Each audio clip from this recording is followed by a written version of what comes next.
Sejam muito bem-vindos, eu sou Paula Leal, estamos começando mais uma edição de Oeste Sem Filtro, programa que vai ao ar de segunda a sexta-feira a partir das 5h45 da tarde. As principais notícias do dia com as análises dos nossos comentaristas. Aqui no estúdio, Silvio Navarro e Gustavo Segré, e Ana Paula Henkel de Los Angeles. Guilherme Fiuza e Augusto Nunes estão de férias nesta semana. E em consequência de restrições impostas pelo YouTube, não vamos mais transmitir o Oeste Sem Filtro e demais programas da casa no canal da Oeste no YouTube. Todos os nossos programas serão transmitidos na plataforma Rumble. O Oeste Sem Filtro também é transmitido na plataforma vimeo.com/Revista Oeste. Então, se houver algum problema com o Rumble, o programa segue nesse outro canal. Hoje, segunda-feira, 16 de janeiro de 2023, confira os destaques desta edição. Ministra do Turismo de Lula é envolvida em mais uma polêmica. Daniela do Vaguinho gastou cerca de R$1 milhão do fundo eleitoral com empresas fantasmas. Já o ministro da Secretaria de Comunicação da Presidência, Paulo Pimenta, promete reativar o que chama de Rede de Defesa da Verdade. Marcos Duval é o entrevistado de hoje. O senador quer pedir o afastamento e prisão do ministro da Justiça, Flávio Dino. Tem muito mais agora nesta edição de Oeste Sem Filtro. O deputado federal eleito Deltan Dallagnol desmentiu ontem a notícia falsa veiculada nas redes sociais de que estaria na Flórida, onde o ex-presidente Jair Bolsonaro passa férias desde 30 de dezembro. O boato dizia ainda que outros políticos estariam nos Estados Unidos, incluindo o governador afastado do Distrito Federal, Ibanez Rocha. A deputada federal Jandira Fegali, do PCdoB, foi uma das responsáveis por compartilhar a fake news. Depois de ser desmentida, ela apagou o tweet. A respeito do caso, Dallagnol escreveu no Twitter, abre aspas, "A esquerda também tem seu gabinete do ódio e aqui está a prova. Jandira Fegali divulgando a falsa notícia de que estou na Flórida e envolvido nos atos criminosos de 8 de janeiro. Não estou na Flórida, estou em Curitiba curtindo o domingo com a família. Que vergonha, deputada." Fecha aspas, está então o tweet de Deltan Dallagnol. Para começar a rodada de comentários aqui no programa Oeste Sem Filtro, dou as boas-vindas a Silvio Navarro. E aí, Silvio?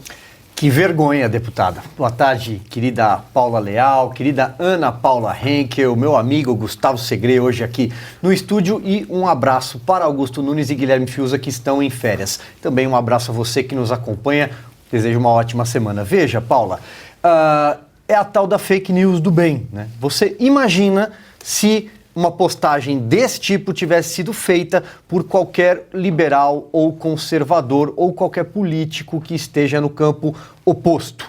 Você imagina o tamanho do escândalo que não seria feito, não só pela esquerda, como provavelmente a esta hora o senador Randolph Rodrigues já teria ido ao gabinete do ministro Alexandre de Moraes ou do Supremo Tribunal Federal, de outros ministros. Nesta hora, provavelmente as agências de checagem já teriam agido, já teriam atuado, os jornais já teriam falado em tantos adjetivos e essa fábrica de sufixos que eles usam para se referir a qualquer um que é do campo da direita. O deputado, agora deputado eleito, Deltan Dallagnol, foi o chefe da força-tarefa da Lava Jato. Ele é um dos principais alvos de toda essa turma da esquerda que agora chegou ao poder. Há um revanchismo claro em curso contra ele e isso não é de hoje. Isso já aconteceu há muito tempo. Um revanchismo de políticos, um revanchismo dos tribunais, do Tribunal de Contas, do Tribunal Eleitoral e de outras cortes, e também dentro do próprio Ministério Público, porque justamente há um grupo anti-lavajatista. Isso sem contar os advogados num grupo batizado de prerrogativas. São os anti-lavajatistas, que tem como seu principal líder informal o atual ministro da Justiça, Flávio Dino. Basta lembrar que o Deltan Dallagnol, por exemplo, foi condenado pelo Tribunal de Contas da União por ter agido de forma antieconômica, esse foi o termo utilizado, ao gastar 3 milhões de reais com a equipe, com a força-tarefa da Lava Jato, que recuperou 15 bilhões de reais para o Brasil ao longo de muitos anos. Basta se lembrar que ele responde a diversos processos no Conselho Nacional de Justiça, no Conselho Nacional do Ministério Público, assim como outros procuradores. E encerro lembrando que nesse revanchismo, por exemplo, o maior exemplo foi que no dia em que Sérgio Cabral foi solto, e ainda há uma dificuldade enorme de explicar para qualquer pessoa por que o Sérgio Cabral foi colocado em liberdade, com mais de 200 anos de condenações, os procuradores da Lava Jato do Rio de Janeiro foram condenados. Quero dar as boas-vindas aqui a Gustavo Segré. E Segré, além da Jandira Fegali, também espalharam a fake news, deputado federal do PT, Rogério Correia, deputado estadual do PSOL do Ceará, Renato Roseno, e a deputada estadual Olívia Santana, do PCdoB da Bahia. Muito boa noite, Segré. Boa noite, Paula, Silvia, Ana Paula e aqueles que estão nos acompanhando. Muito obrigado também. Eu acho que isso deve ter chegado através de algum grupo de WhatsApp que os deputados têm, como chegam muitas informações em grupos de WhatsApp que a gente recebe diariamente. E uma recomendação com muita humildade para aqueles que trabalhamos emitindo opiniões públicas ou jornalísticas e para aqueles que têm uma responsabilidade política, como o caso desses deputados que você está mencionando, é checar a informação antes, porque tem muita fake news andando pelos grupos, pelas redes sociais, mas tem pessoas que temos responsabilidade social como para aumentar essas fake news. Então é simples, é checar, é colocar, inclusive na internet, no Google da vida, ou qualquer outra forma que certamente eles têm de confrontar se isso vale ou não, se é real ou não. E caso não sendo real, então não prospera, não passa essa informação que é uma informação falsa. Porque uma vez que alguém que tem uma opinião pública divulga uma informação, não adianta depois apagar, deletar essa informação. O mal já foi feito. E quando a pessoa tem uma responsabilidade política, a responsabilidade é dobrada. Boa noite, Ana Paula Henke. Eu também quero te ouvir em relação a isso. Você também concorda, como disse aí Silvio Navarro, um certo revanchismo, uma resistência ao nome do deputado federal eleito Deltan Dallagnol? Boa noite, Paula. Boa semana a todos. Boa noite, querido Silvio, Segré. Um beijo, 2 beijos, né, para nossos queridos Guilherme Fiuza e mestre Augusto Nunes. E muito boa noite à nossa audiência maravilhosa. Eu pergunto, Paula, onde está o flagrante perpétuo, não é isso? Porque nós sabemos muito bem que para derrubar oponentes políticos de alguns ministros do Supremo Tribunal Federal, infelizmente alguns ministros se tornaram peças políticas, não o tribunal como um todo, mas alguns ministros sim, né, fazendo aí, deixando um esticadinho, puxadinho do Congresso de personagens como Randolph Rodrigues, Janones, chegarem até aquele poder. O que acontece com o flagrante perpétuo nesse caso, né? Porque não adianta apagar. Assim como o deputado Daniel Silveira apagou o vídeo que foi a principal peça aí para a prisão dele, o tal do flagrante perpétuo continua. Então, nesse caso, o que acontece? Aí, tudo bem, né? Aí pode mentir, aí pode espalhar fake news. Janones, então, você entra no perfil desse rapaz no Twitter, é uma fake news atrás da outra. Durante a campanha presidencial, quantas fake news não foram divulgadas aí? E não apenas divulgadas, mas instruídas a serem divulgadas pelo Janones. Não, é isso mesmo, nós vamos espalhar. Então, o que acontece no Brasil é que um lado é perseguido, e o interessante também é que quando há uma crítica ou alguma notícia falsa atinge um dos ministros do Supremo Tribunal Federal, ou até mesmo a corte, aí é um ataque contra aquela instituição. Mas quando o presidente Bolsonaro era atacado, quando uma réplica da sua cabeça era feita de bola de futebol, ele era chamado de nazista, havia peças de arte, né, em séries de TV sendo filmadas onde ele era assassinado em cima de uma moto, aí é arte, mas não era um ataque ao executivo, era um ataque a uma pessoa que precisava ser desumanizada. No caso, quando você ataca ou comete injustiças e fake news contra membros do Congresso que não fazem parte da turba, aí não é ataque à instituição, ao Congresso, ao Legislativo. É ataque àquela pessoa que, inclusive, merece, né, na cabeça dessa gente. Então, está tudo muito claro, né, Paula? É sempre um peso para um lado, outro peso para o outro lado, seja no Executivo, no Legislativo, no Judiciário e também nas redes sociais. Agora, 17 horas e 54 minutos. O jornalista americano Glenn Greenwald criticou a censura imposta no Brasil a comunicadores e políticos por ordens do ministro do Supremo Tribunal Federal, Alexandre de Moraes. Em seu programa System Update, exibido na plataforma Rumble, Greenwald alegou que teve medo de relatar a censura por temer retaliações. Ele passou horas discutindo com advogados e consultando leis brasileiras para garantir que poderia veicular a reportagem sem ser alvo de perseguição. O jornalista norte-americano, radicado no Brasil desde 2005, questionou os recentes bloqueios judiciais impostos nas redes sociais a personalidades públicas, entre elas o apresentador Monark, a influenciadora digital Bárbara De Stefani e o deputado federal Nicolas Ferreira, do PL de Minas Gerais. Veja um trecho do vídeo no qual Glenn fala do deputado. And of these tens of thousands of people who ran, this one individual, Nicolas Ferreira, received the most votes of any other candidate in Brazil on the left or the right. And now, by order of the Supreme Court, despite no trial, presumably not having been notified of any of this, just like a person whom we're about to interview, despite being part of this order, was never notified, he is now banned from appearing on essentially all social media sites that have any audience by an order of a single Supreme Court justice who was elected by nobody. E aí, Segre, eu fico pensando, para nós jornalistas é difícil trabalhar numa situação dessas, né? Complicado. Imagina quando alguém quer emitir uma opinião, que possa ser a sua opinião e que possa, inclusive, ainda a partir da premissa que possa ser uma opinião errada. Ter que consultar um advogado para ver se pode emitir a opinião.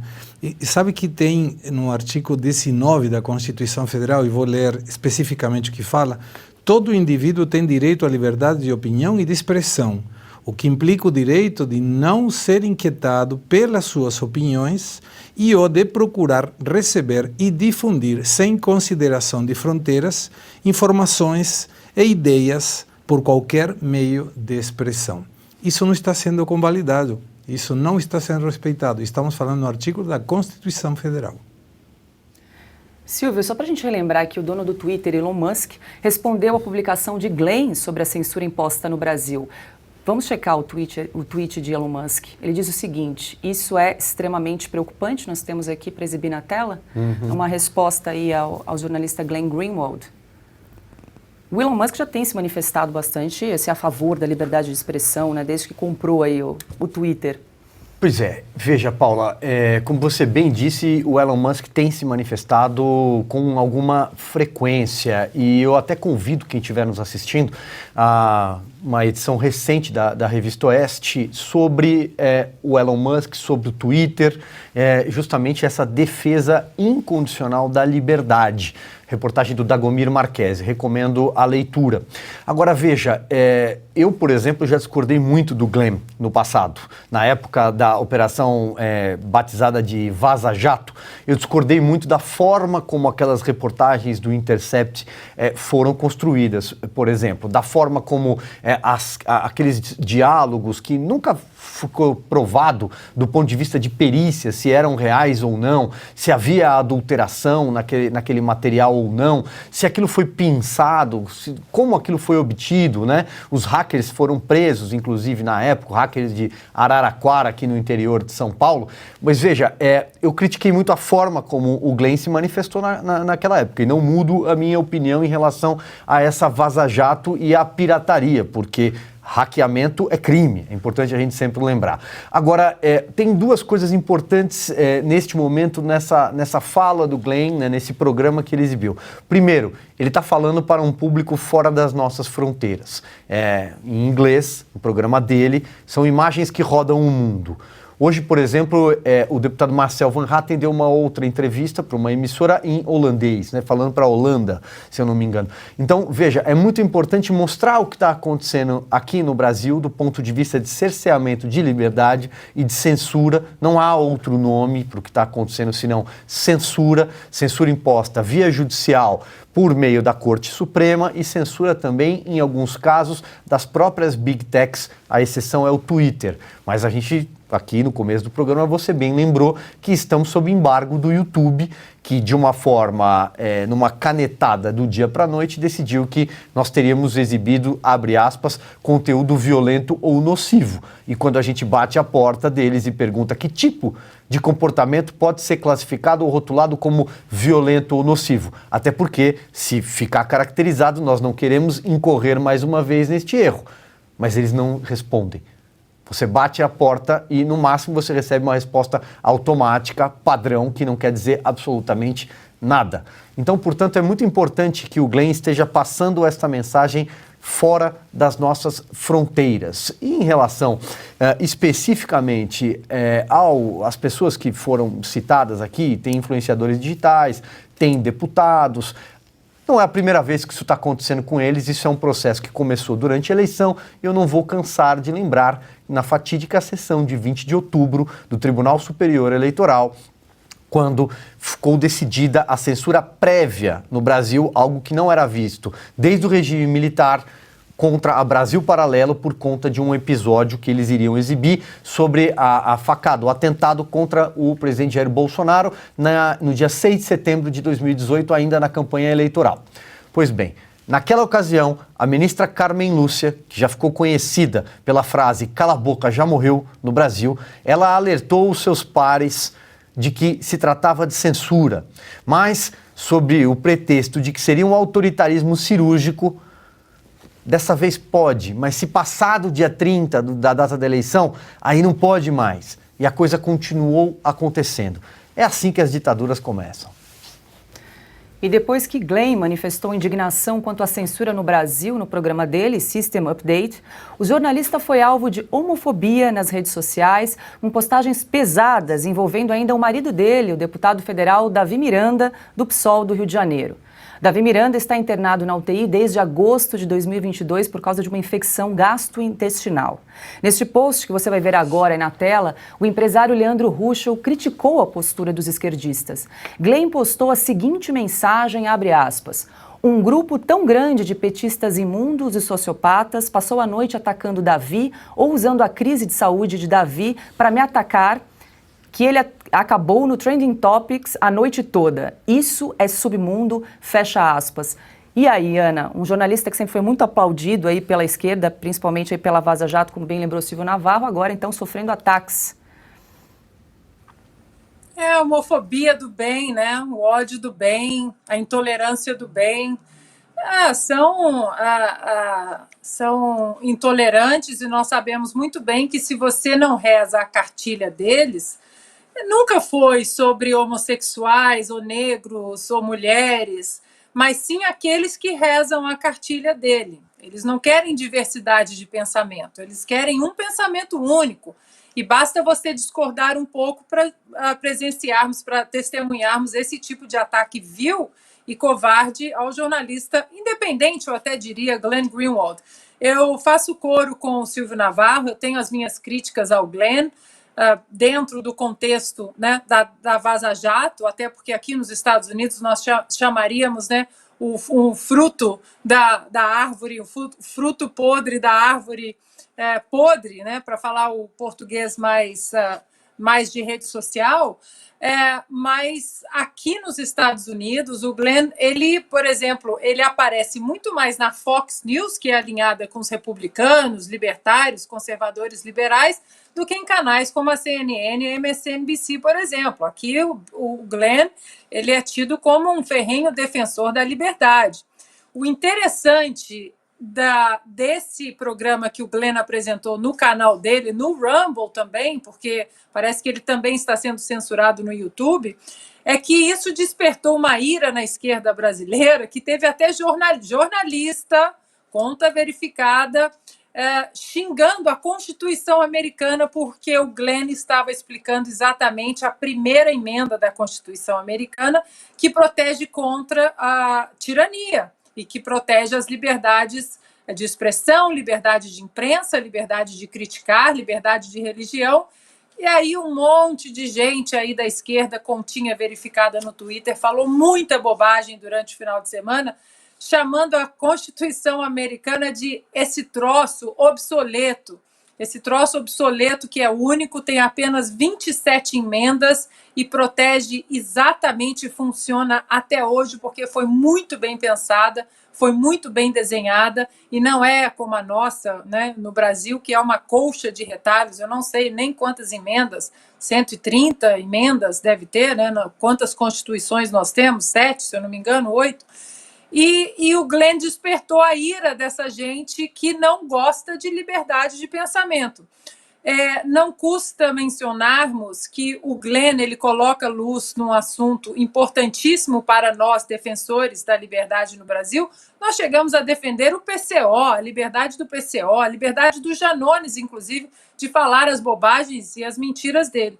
Mas aqui nos Estados Unidos já há peças do New York Times, do Wall Street Journal e do Epoch Times, pensando exatamente o perigo da tirania que o Brasil corre risco, principalmente quando um juiz que não foi eleito, um ministro do Supremo Tribunal Federal, tem poderes quase ilimitados, né? Praticamente ilimitados. Então, o Glenn levantou a questão da primeira emenda nos Estados Unidos, e muita gente diz que os Estados Unidos é essa bagunça, porque existe a primeira emenda. Lembrando que a primeira emenda ela também tem suas restrições à liberdade de expressão, principalmente quando é uma liberdade de expressão em relação a uma violência iminente. Você não pode, você não é protegido pela primeira emenda. Mas não custa trazermos aqui a nossa própria Constituição no artigo 220, que fala exatamente sobre a liberdade de expressão política. Nenhuma lei conterá dispositivo que possa constituir embaraço à plena liberdade de informação jornalística em qualquer veículo de comunicação social. É vedada toda e qualquer censura de natureza política, ideológica e artística. E aí, para finalizar, Paula, não custa trazermos um trechinho da resolução, né, da ADI 4451, onde o relator era o ministro Alexandre de Moraes, e que no final da decisão ele escreve o seguinte: o direito fundamental à liberdade de expressão não se direciona somente a proteger as opiniões supostamente verdadeiras, admiráveis ou convencionais, mas também aquelas que são duvidosas, exageradas, condenáveis, satíricas, humorísticas, bem como as não compartilhadas pelas maiorias. Ressalte-se que mesmo as declarações errôneas estão sob a guarda dessa garantia constitucional. Mas esse é um antigo Alexandre de Moraes, de 21 de junho de 2018. Ana, só para confirmar, são 128 emendas constitucionais até o momento. Agora, 18 horas, 8 minutos. Lembrando que estamos ao vivo na plataforma Rumble. A gente convida você a se inscrever na plataforma. É só clicar naquele botãozinho verde escrito follow, deixa o seu like, deixa o seu comentário e também vale interagir no chat que a gente está acompanhando aqui ao vivo a participação de vocês aqui no canal. É muito importante que a gente fortaleça também a plataforma Rumble. A gente pede a você que está nos acompanhando, clique e compartilhe o link com pessoas nas redes sociais, nos grupos de WhatsApp, no Telegram. É importante que outras pessoas também conheçam aqui a plataforma. Lembrando que tem um caminho mais rápido também, é só entrar no site da revistaoeste.com, lá tem uma tarja ao vivo, é só clicar e você é direcionado aqui para a plataforma Rumble para acompanhar o nosso programa aqui, Oeste Sem Filtro, e também o Estúdio Oeste, Oestecast, as Liberais, toda a programação aqui da Revista Oeste está na plataforma Rumble e a gente precisa fortalecer, precisa crescer. Já estamos com mais de 67 mil inscritos e a gente lança hoje, segunda-feira, a nossa campanha para chegar a 100 mil. Para isso, a gente precisa da sua ajuda, do seu apoio. Compartilhe aqui o nosso canal. Bom, agora é hora de entrevista no Oeste Sem Filtro.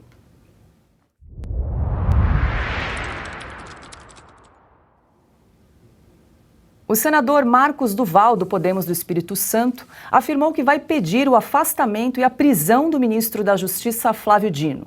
O parlamentar publicou no Twitter o ofício em que Flávio Dino passa informações ao governador do Distrito Federal, Ibanez Rocha, sobre a possibilidade de invasão à Esplanada no dia 8 de janeiro.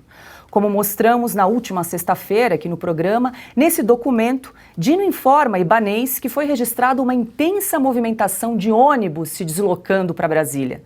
De acordo com o senador Marcos Duval, o ofício é uma prova que Flávio Dino e o presidente Lula sabiam de tudo e deixaram a tragédia acontecer. Então, nós vamos conversar agora sobre esse e outros assuntos com o senador Marcos Duval. Muito boa tarde, senador, o senhor me ouve bem? Sim, escuto bem. Boa tarde a todos. Um prazer estar aqui falando com vocês. Muito obrigada pela sua participação aqui no programa Oeste Sem Filtro. Eu começo perguntando ao senhor, para explicar aqui para a nossa audiência, de que maneira o senhor pretende, então, pedir o afastamento e a prisão do ministro Flávio Dino? Bom, então eu vou contextualizar. Eu tenho quanto tempo eu tenho para falar, para saber se eu compacto ou... Fica tranquilo, a gente... muita coisa. A gente vai monitorando então tá. aqui, senador. Fique tranquilo. Tá. Então tá, eu faço parte de uma comissão que muitos parlamentares nem sabem que existe, que é a Comissão de Fiscalização das Agências de Inteligência. Então, logo quando ocorreu,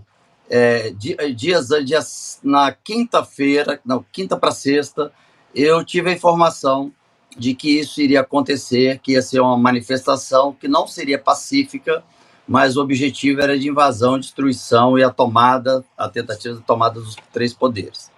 Bom, tentei contato com o ministro da Justiça diversas vezes, mandei mensagens, eu tinha mandado uma logo no decreto, que o decreto que o presidente assinou logo na posse, já era um decreto fazendo veladamente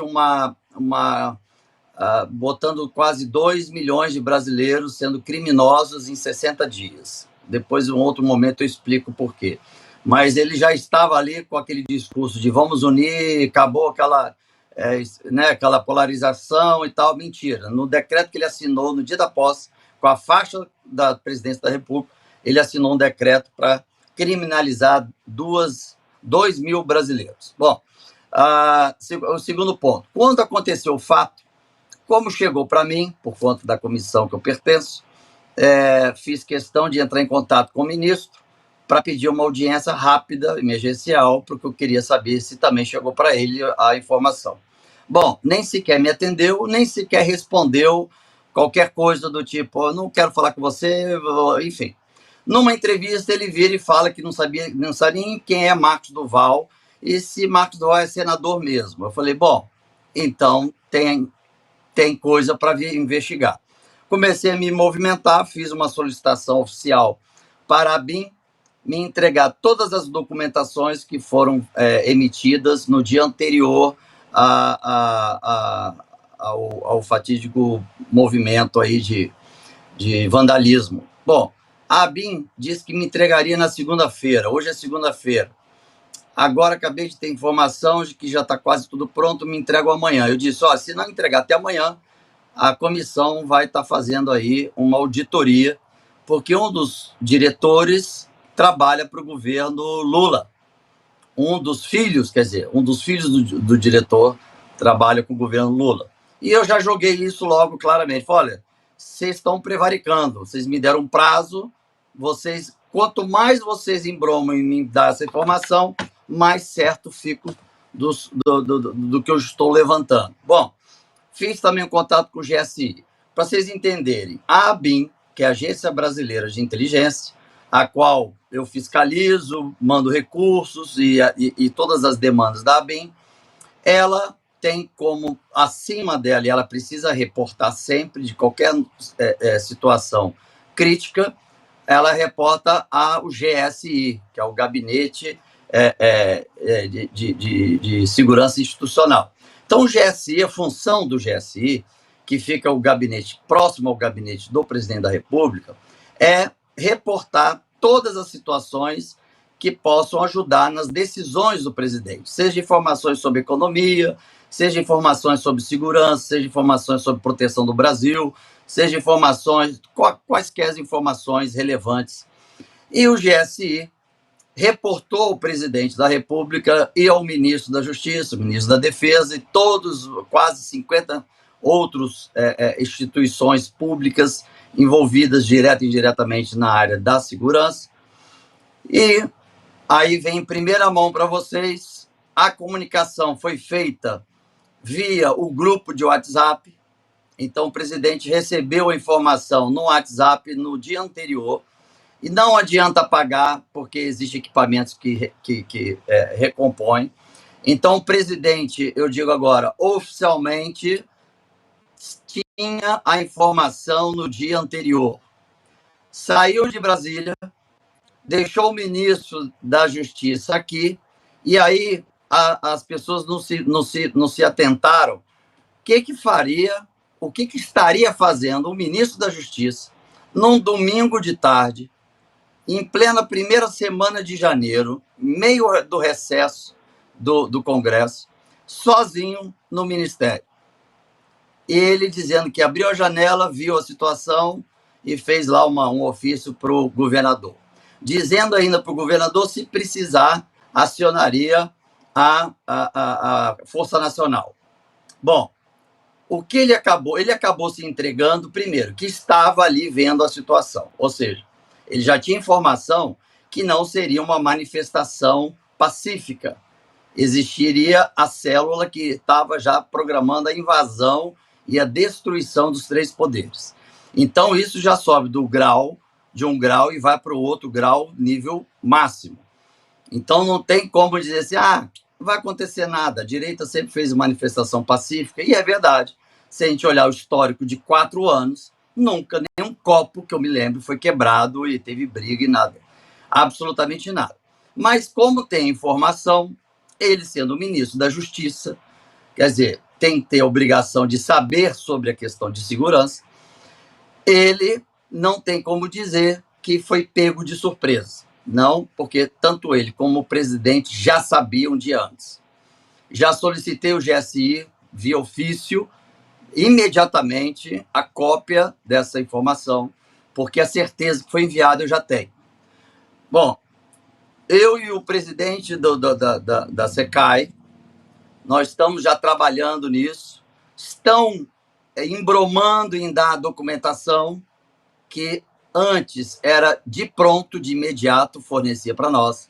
Isso é um claro indício de que estão tentando achar uma maneira de velar ou apagar, não tem como, porque eles sabem que a gente consegue com o equipamento voltar com o arquivo, mas estão tentando achar uma maneira de não repassar essa informação oficialmente.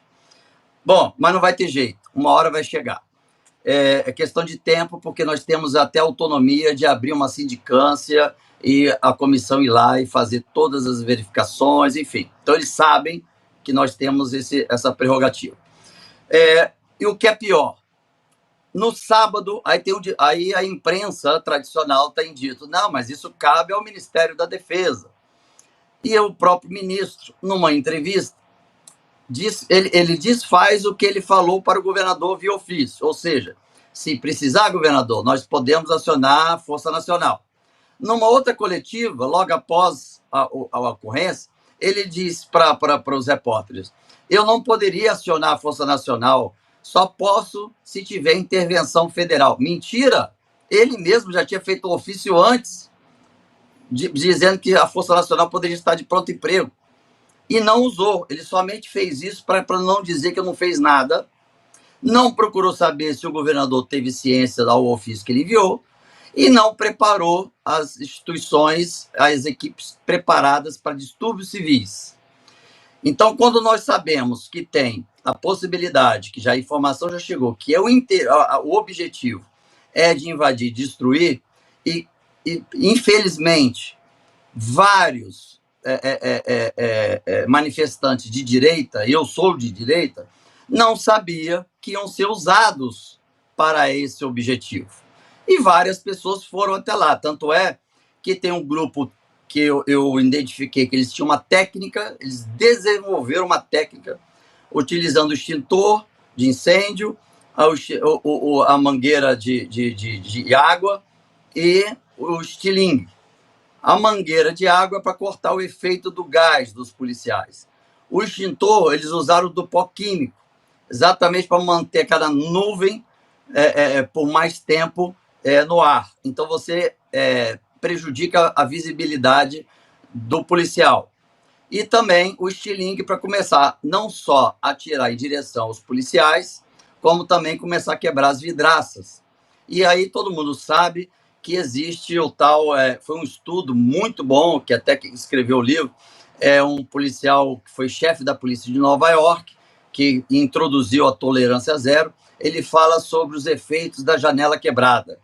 Então, quando se tem a janela quebrada, você escuta e vendo janelas sendo quebradas, nós temos a sensação de que não tem ninguém, que o local está abandonado e que nós podemos, então, quebrar as janelas. Então, começa um movimento que a gente chama efeito manada. Todo mundo começa a fazer a mesma coisa. Tem um grupo dos bolsonaristas que entraram filmando inocentemente e eles vão responder em liberdade, os outros em regime fechado. E tem um grupo que ficou na grama, sem entender o que estava acontecendo. Então, não dá para dizer que todo da direita é anarquista, não sei o quê. Não. Já foi claramente identificado que era um núcleo pequeno até o objetivo disso. Então, a informação chegou para mim, chegou para o ministro, chegou para o presidente, chegou para todo mundo que deveria chegar.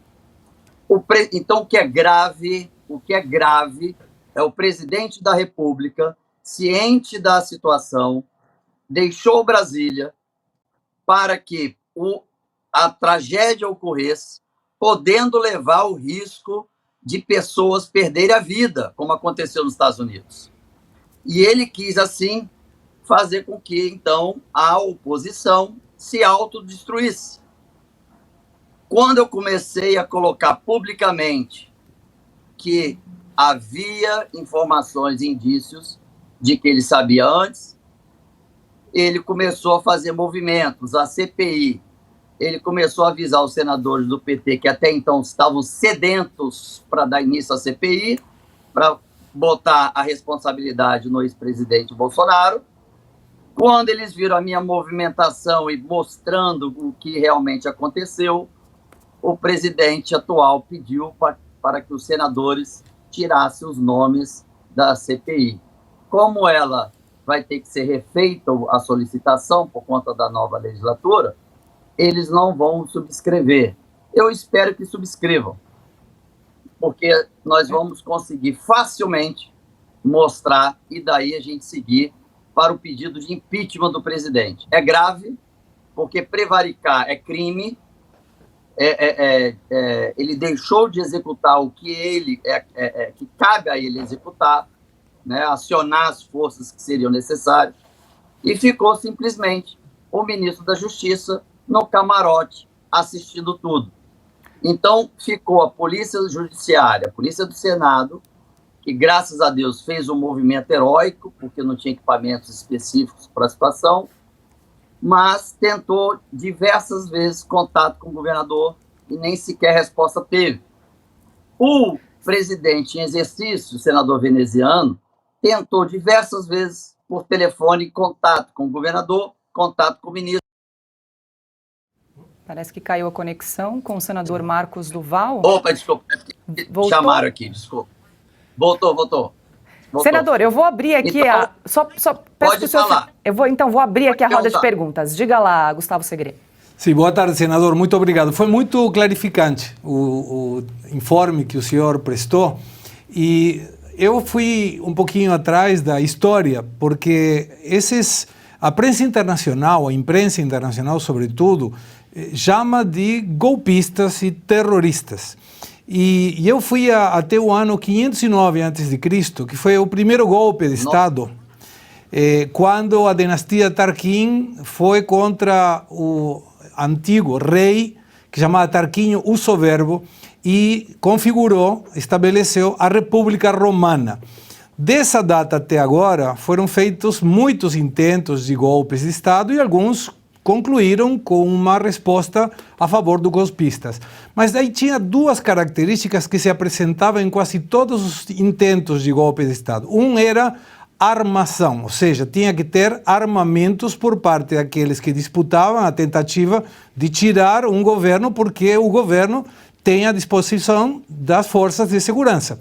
E a outra questão é as características dos golpistas, que eram, em geral, maioritariamente homens, não tinha pessoas de idade, muito menos mulheres, nunca grávidas e nunca crianças. Que foram muitas as pessoas que eu vi vídeos, inclusive do senhor, nessa situação, nesse ginásio que tinha vários detenidos.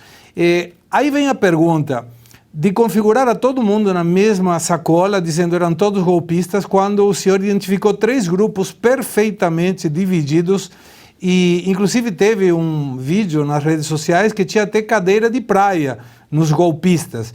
Então, como configura essa questão do ponto de vista penal daquela pessoa que foi ingenuamente a participar de uma manifestação que para ela era pacífica, mais uma das tantas, e que termina nessa conclusão de quebradeira do patrimônio público, que claramente deve ser investigado, processados os responsáveis, quem financiou, com todo o rigor da lei, claro.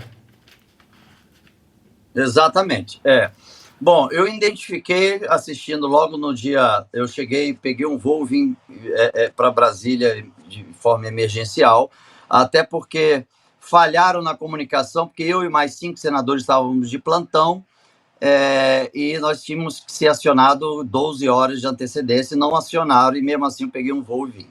Bom, quando eu cheguei lá, estava todo mundo no galpão, todo mundo em estado de choque, muitos com síndrome do pânico, quase todos com síndrome do pânico, porque achavam que iriam direto para a cadeia, para o presídio. Bom, e aí eu, com calma, fui pedindo para todo mundo sentar, eu estava ao vivo, para poder não ter manipulação nenhuma, deixei pedir para que todo mundo sentasse e eu fui explicando o que poderia acontecer. Bom, então, primeiro, o núcleo, que eu chamo núcleo terrorista, vamos dizer assim, mas não é enquadrado como uma ação terrorista, eles já estavam programando, treinando, e não há dúvida que alguém da área que conhece sobre distúrbios civis repassou um conhecimento básico, vamos dizer assim, porque não tinha armamento de fogo, mas adaptaram. Porque a forma com que eles usaram é alguém que sabe que a água corta o efeito do gás, que o extintor de pó fica tanto tempo no ar e prejudica a visão, e aí vai. Tanto é que quando vocês puderam ver o vídeo dos policiais do Senado, eles começaram também a jogar água, que tem muita força, em direção aos policiais, e começaram a jogar o estilingue. Por quê? Porque o policial, quando recebe aquela água ela parece várias agulhas jogando em você. É muito forte. É natural que o policial feche os olhos. Nisso, o outro estava com o estilingue, com bola de aço, jogando nos policiais, é igual um tiro. E também quebrando as vidraças. Então, você vê os policiais dizendo, abaixa a viseira, e não era uma viseira balística. Ou seja, se tivesse pessoas com arma de fogo, a viseira ia ser simplesmente, não ia servir de nada. Bom, então esse grupo é um grupo específico que não representa a direita. E a direita repudiou, é lógico. Outro grupo que a imprensa bota todo mundo no mesmo balaio, que é o grupo que eu chamo dos extremistas ou dos radicais, não sei. Mas eles entraram, não quebraram e só estavam filmando. Então, esse grupo eu considero a direita, a extrema-direita. Parece que caiu a conexão novamente. Desculpa, o telefone não para, eu esqueci de botar modo avião, gente, desculpa.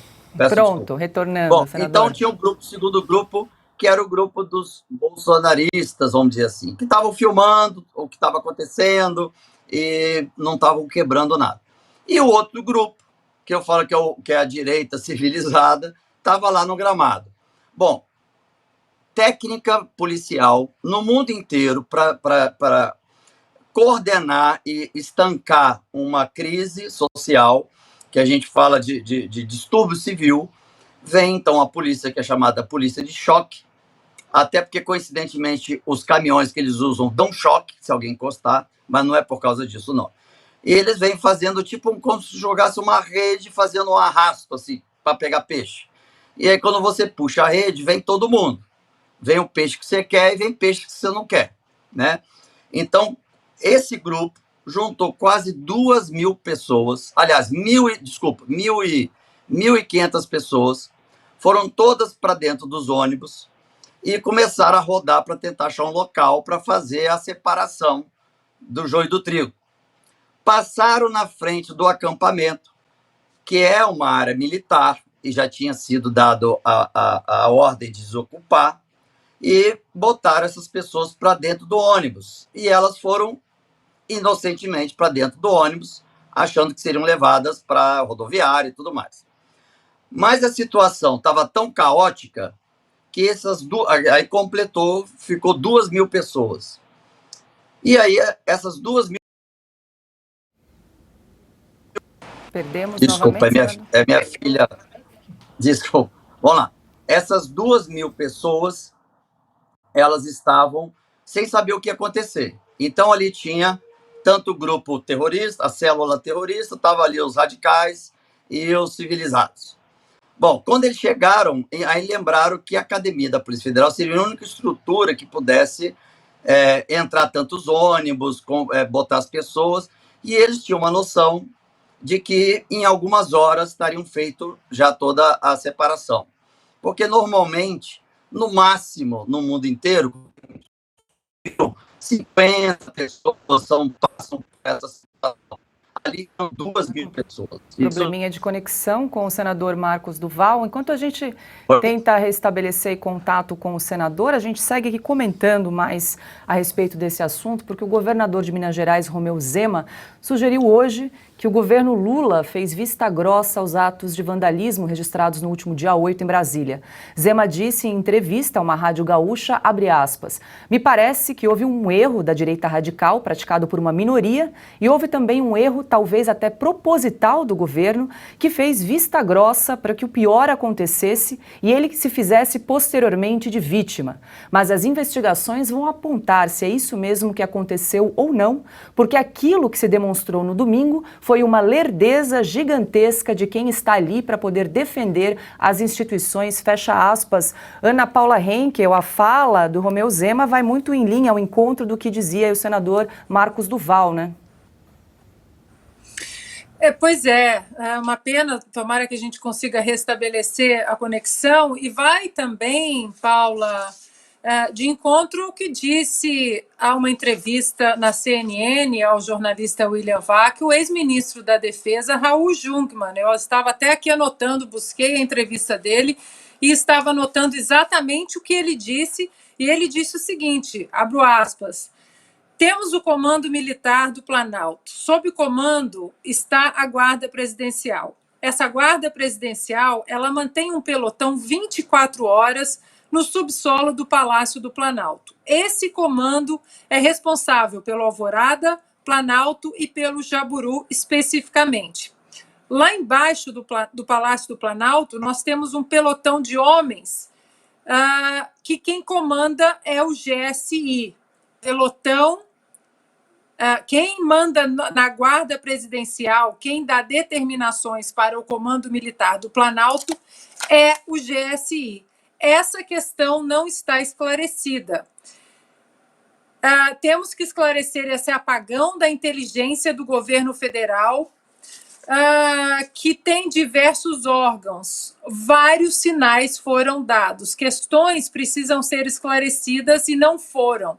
Eu não tenho visto a figura do responsável, se eu não me engano, o general G. Dias, a respeito do que se passou, porque esse curto-circuito, o que houve naqueles momentos em que a Guarda Presidencial e o Comando Militar do Planalto, que obedecem às ordens do GSI, eles não se moveram e não se mobilizaram para isolar o Palácio do Planalto. Está aí o ex-ministro da Defesa, Raul Jungmann, que disse, né, que é praticamente impossível uma invasão aos palácios do Planalto, Alvorada e Jaburu, então que uma investigação corra. Agora, é importante senadores como o senador Marcos Duval encabeçarem esse tipo de investigação também, porque senão vai ficar tudo dentro da bolha do novo governo, né? E aí, será que vamos, de fato, esclarecer o que aconteceu?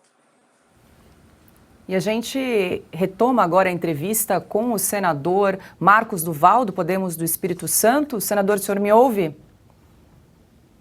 Escutei até a fala da querida aí sobre a guarda que poderia estar de prontidão lá embaixo e foi dispensada. Existe, claro, assim, não há. É como se eu chegasse para vocês e dissesse: imagina um túnel, de um lado eu botei um cachorro, do outro lado um gato. Fechei, estou ouvindo a barulheira. Eu não preciso ver para saber o que está acontecendo, né? Então tem coisas que são óbvias. Então é óbvio, não há dúvida de que primeiro, que eles tiveram a informação no dia anterior, isso é 100% de certeza. Zero dúvida sobre isso. As decisões que foram tomadas, nós estamos fechando o cerco, porque pediu o levantamento, oficialmente agora, o levantamento de quem entrou no Ministério da Justiça, se foi apenas o ministro ou uma comissão, que ele pode pegar do tipo, fui para lá para dar continuidade à transição, nem meus assessores para me ajudar nos... Não. Até onde eu tive informação, ele sozinho, ficou lá sentado, ficou na sala sozinho num domingo de tarde, coincidentemente, no mesmo horário que estava programada a estação. Bom, então, do GSI, que a obrigação do GSI é comunicar ao presidente de qualquer fato que está para acontecer. Ou seja, se ele não comunicou, o GSI provavelmente tem um crime grave. Então, de pronto, esse grupo tem que estar preso para não atrapalhar nas investigações. E outra, o próprio ministro da Justiça, ele se contradiz o tempo inteiro, falando que a Força Nacional só podia ser acionada se tiver intervenção federal. Mentira. Tanto é que, em setembro, o Ministério, o STF, acionou a Polícia Federal para fazer a segurança da estrutura. Não sei se vocês lembram disso. E não estava intervenção federal. Então, o STF acionou a Polícia Federal. Então, tem algumas imprensas que estão querendo... mas isso cabia ao ministro da Defesa. O ministro da Defesa cabe não só a questões... Ela podia ser acionada, como foi, a Polícia de Choque, a Polícia do Exército, mas ela para fins de proteção do país. Então, se tivesse acontecendo isso em vários estados, cabe ao Exército de pronto emprego estar nas ruas operando e dominando. Aqui nós tínhamos... E tanto é que a polícia do Distrito Federal, ela tem uma prerrogativa que as outras polícias pelo país não têm, de atuar em órgãos federais. Então, não precisa de uma intervenção federal para que até a própria Polícia Militar do Distrito Federal possa ser acionada. Porque em outros estados, quando tem crimes em universidades federais, a Polícia Militar e a Polícia Civil não pode entrar para investigar. Quem faz isso é a Polícia Federal. Então, como é a única polícia que tem a prerrogativa de poder agir nos órgãos federais, ela é hoje referência no mundo inteiro de contenção em distúrbios civis. É extremamente capacitada a tropa de choque da Polícia Militar do Distrito Federal. Tanto é que quando ela chegou, em 8 minutos, ela coordenou e resolveu, parou tudo. Bom, eu estava falando dos que estavam lá dentro. Então, os que estavam lá no ginásio, quando eu cheguei, síndrome do pânico, teve um que cortou os pulsos lá na hora, uma mulher que desmaiou, mas aí todo mundo gritou, morreu, e eu estava ao vivo, eu fui filmando, mas era só um desmaio, então estava aquela intensidade enorme. Na noite, que estava se seguindo, os policiais federais que foram pegos de surpresa com esses 2.000 manifestantes para ser sabatinado, eles, por isso que eu quero aqui fazer a defesa dos policiais federais, porque o que eles fizeram? Ali é uma academia de polícia, não é um local de sabatinar quem não tem culpa numa manifestação. Então, eles de pronto pediram para a família ajudar no fornecimento de colchões, lençóis, água, e como estava todo mundo em pânico, todo mundo estava filmando as coisas numa intensidade de desespero muito grande e mobilizou todos nós, inclusive eu, né? Mas aqui não estou dizendo que estava um campo de passeio, nada disso. Então, a Polícia Federal desfez um gabinete para botar a OAB, desfez um outro para botar a Defensoria Pública, eu passei e verifiquei, e outro para para os advogados voluntários que foram aparecendo por lá. Todo mundo identificado, e também foi montado de forma rapidíssima, na madrugada, um hospital de campanha. Enorme, uma estrutura enorme. E tinha ali umas 30 pessoas, entre médicos e enfermeiros. Bom, então eu disse para as pessoas que estavam ali o seguinte: gente, sem sofrer por antecipação, nós temos um dizer que a gente fala, a expectativa da morte é pior do que a morte. Então eu disse, vamos sentar, calma, eu vou explicar para vocês o que que se faz. Primeiro, para estar todo mundo aqui dentro, vocês deviam estar em toda a área de risco. Risco até a vocês, que poderiam tomar tiro de bala de borracha, e, enfim. Então, vocês não deveriam estar ali. Mas estiveram, uns para filmar, outros para dizer, nossa, o que está acontecendo? E a polícia, ela tem esse papel. Não dá para, na hora, de separar um ou outro. Vem no arrasto, todo mundo. Aí eu disse o seguinte, porque estão tomando o nosso celular e tal. Aí eu disse, mas eu estou vendo todo mundo de celular aqui. Então é o seguinte, o celular é apreendido quando vai para a sabatina para baixar todos os arquivos. Existe um equipamento israelense que baixa todos os arquivos, mesmo que se delete ou não, e ela faz automaticamente o confronto das imagens que a polícia coloca no sistema para saber se a pessoa estava do lado de dentro, do lado de fora, enfim.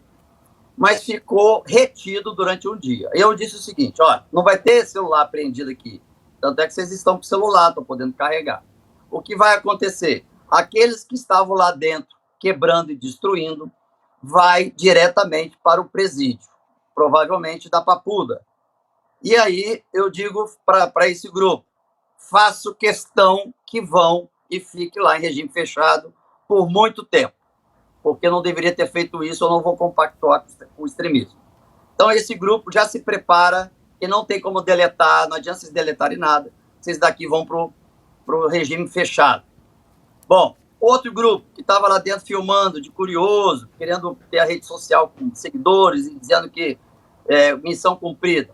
Vocês vão prestar um depoimento e vão responder em liberdade. Mas não vão responder em liberdade. Vocês precisam contratar advogados ou usar a defensoria pública, mas vocês vão estar em liberdade no máximo hoje ou amanhã. Aquele grupo que estava lá na grama, que era a grande maioria, a massa que estava lá na grama, vai sair daqui, já vai ser liberado, já vai para casa. E muitos dos ônibus já estavam levando direto para a rodoviária. Então, quando eu separei os três grupos, eu vi que muitos começaram a ficar mais calmos, outros ficaram extremamente tensos, que é o grupo que estava filmando, e o outro meio que já sabendo que não tinha solução, que ia para regime fechado. Senador... Então, é esse cenário que eu fiz na hora, e a gente não tem esses radicais. Aí você pensa assim, poxa, tem algo estranho. Como é que passa 4 anos de manifestações da direita gigantesca no Brasil inteiro, com multidões nunca vistas na história e nenhum incidente? E, de repente, na primeira semana de um presidente, que é a oposição, acontece algo que vai entrar para a história de forma vergonhosa para o brasileiro. E caindo no colo da direita. E aí, quando eu comecei a acionar a comissão a qual faço parte, foi chegando, eu fui levantando, fui pegando, e aí as verdades começaram a chegar. Quero registrar de fato... Bom, pode perguntar, desculpa. Só para a gente rodar aqui, vou pedir uma gentileza para a gente fazer perguntas e respostas mais curtas em razão do nosso tempo. E só registrar que mais de 47 mil pessoas nos acompanham aqui ao vivo na plataforma Rumble. Muito obrigada pela sua audiência. Diga lá, Silvio Navarro. Boa tarde, senador. Em primeiro lugar, parabéns por estar em Brasília, por estar trabalhando nesses dias tão agudos, né? Nesses dias tão conturbados para o país, porque, na verdade, talvez os 81 senadores deveriam estar em Brasília. Não há outra razão para manter o recesso, estar lá em férias com o país nessa situação que está. Em segundo lugar, quando o senhor faz de uma forma muito clara, muito lúcida, a divisão dessas pessoas que estão lá, eu sempre me recordo de uma imagem que mostra um vendedor de algodão doce descendo no meio da multidão e crianças ao redor, provavelmente até comprando algodão doce. Isso deixa muito claro que houve uma mistura que acabou de forma trágica, e a gente condena aqui qualquer tipo de violência, qualquer tipo de depredação. Agora, senador, eu queria perguntar para o senhor o seguinte, o presidente do Senado, o presidente do Congresso Nacional, Rodrigo Pacheco, está atendendo o telefone? O que é que o presidente do Senado tem dito em relação a isso? E também do ponto de vista prático, o senhor falou agora há pouco em sindicância, a imagem travou? Ah, não, agora voltou. O senhor falou agora há pouco em sindicância, em CPI, que não vai ter. O que pode acontecer de forma prática para que essa situação toda seja elucidada de uma vez por todas? Olha, as dúvidas que nós tínhamos horas após essa tragédia já foram todas resolvidas. Não temos mais dúvidas de nada. O cenário todo já está desenhado e sacramentado. Agora a gente está em busca das documentações para tornar público o que nós estamos já afirmando. Bom, o presidente do Senado estava fora do país. Então, o vice-presidente veneziano Rego estava como presidente em exercício, foi acionado pela polícia do Senado da situação, né? Tanto que eu tinha até me esquecido que, como eu sempre, a minha pauta sempre foi combate à corrupção e o crime organizado, infelizmente eu vivo com escolta do Senado. Então eu não tenho mais liberdade nenhuma, parece que eu estou com tornozeleira, porque desde 2019 eu tenho 4 policiais que ficam comigo o dia inteiro, 24 horas. Tanto é que o diretor da polícia do Senado perguntou se eu poderia liberar 2. Eu falei assim, não, isso no dia anterior. Eu falei, não, podem todos que eu não saio de casa, eu vou ficar dentro de casa. E, quer dizer, ele já correu se programando porque não estava conseguindo contato com as instituições que deveriam atendê-lo de pronto. O GSI, a ABIN, o governo do Estado, enfim, os ministros e tudo mais. Ministro da Justiça, ministro da Defesa. Ele tentou de tudo quanto é jeito. O veneziano, do estado dele, tentou contato com o governador, também não conseguiu resposta. Eu entrei em contato com o veneziano e ele disse, senador, estou tentando, mas não está nem atendendo.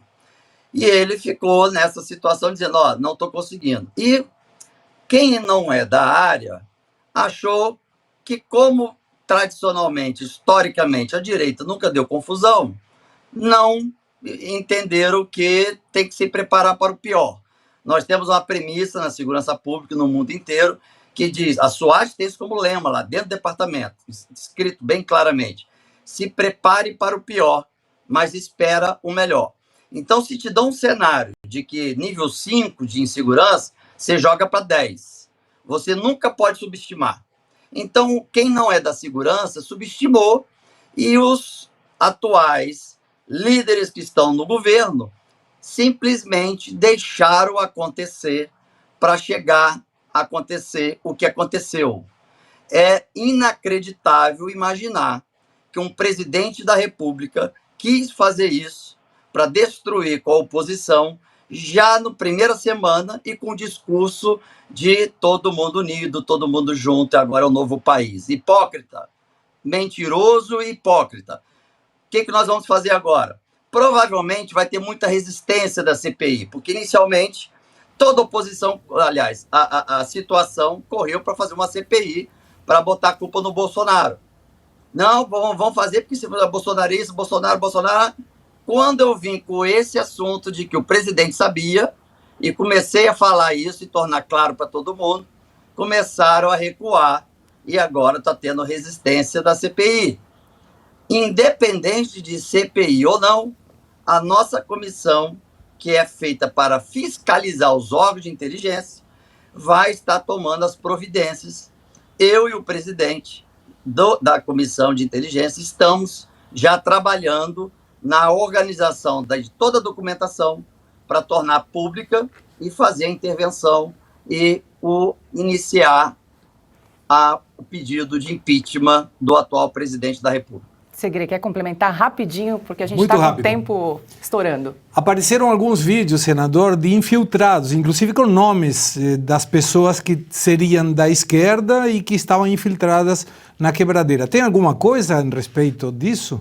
Não, tem, mas assim, são black blocs, são de esquerda, mas aproveitaram a situação. na verdade, foi um grupo extremista que eu não considero de direita, um grupo extremista que organizou para tomar o poder, e o grupo bolsonarista que foi levado e entrou filmando, e o grupo da direita, que não é bolsonarista, mas é de direita, ficou no gramado.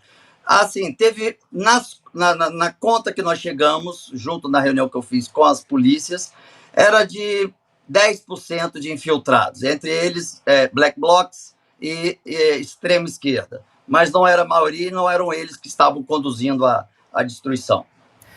Agora, 18 horas e 50 minutos, nós conversamos ao vivo com o senador Marcos Doval, do Podemos do Espírito Santo. Senador, muito obrigada pela sua participação aqui no programa Oeste Sem Filtro e até uma próxima. Sempre à disposição, e agora, cada vez mais, a verdade vai estar chegando para todo brasileiro. Pessoal, eu quero registrar aqui, estamos chegando a quase 50 mil pessoas nos acompanhando aqui na plataforma Rumble. Muito obrigada pela sua audiência. Não deixe de deixar o seu like aqui, a gente está precisando de mais likes, mais inscritos. Estamos com mais de 68 mil inscritos e a gente já lançou nossa campanha para chegar a 100 mil até o final da semana. Para isso, a gente precisa da sua ajuda, do seu apoio. Compartilhe esse link nas redes sociais, nos grupos de WhatsApp, de Telegram, para que mais pessoas também acessem aqui a plataforma Rumble. Rumble se escreve RUMBLE. A plataforma é muito intuitiva, muito similar ao YouTube, também tem o chat, onde a gente acompanha aqui os comentários em tempo real. Então, não esqueça aí de se inscrever, que é aquele botãozinho verde escrito follow, para se inscrever e acompanhar toda a programação, não só do Oeste Sem Filtro, como do Estúdio Oeste, Oestecast, As Liberais, toda a programação aqui da Casa da Revista Oeste. E a gente segue com mais informações aqui no programa, porque a ministra do Turismo do governo Lula, Daniela Carneiro, a Daniela do Vaguinho, está envolvida em mais uma polêmica. Depois de ter seu nome atrelado a milícias do Rio de Janeiro, Daniela gastou durante a última campanha eleitoral mais de R$1 milhão em gráficas. Detalhe, que não existem. A denúncia foi feita hoje pelo site Metrópolis. Daniela declarou os gastos em empresas fantasmas que estão em nome de Felipe de Souza Pegado. Felipe ocupou o cargo de assessor da Secretaria Municipal de Educação de Belford Roxo em 2021. Importante lembrar que o marido de Daniela, conhecido como Vaguinho, é prefeito da cidade. Chama agora Ana Paula Henkel. É bom lembrar, Ana, para nossa audiência, pouco mais de R$560 mil do fundo eleitoral foram gastos na Rubra Editora Gráfica Limitada. No endereço registrado na Receita Federal consta um escritório de coworking. E na Printing Media Limitada, o gasto foi de R$530 mil e no endereço consta um frigorífico. E aí, Ana? Agora, imaginem, Paula, se uma ministra do presidente Bolsonaro tivesse tudo isso exposto, né? Estaríamos vivendo uma das maiores guerras para derrubar a ministra no Brasil, como houve tantas guerras midiáticas para tentar derrubar Paulo Guedes, Tarcísio, tantos outros ministros aí. Agora são 37 ministérios, um cabide, né, um armário gigantesco para os penduricalhos do petismo, né, muita gente aí no escurinho do cinema com o PT.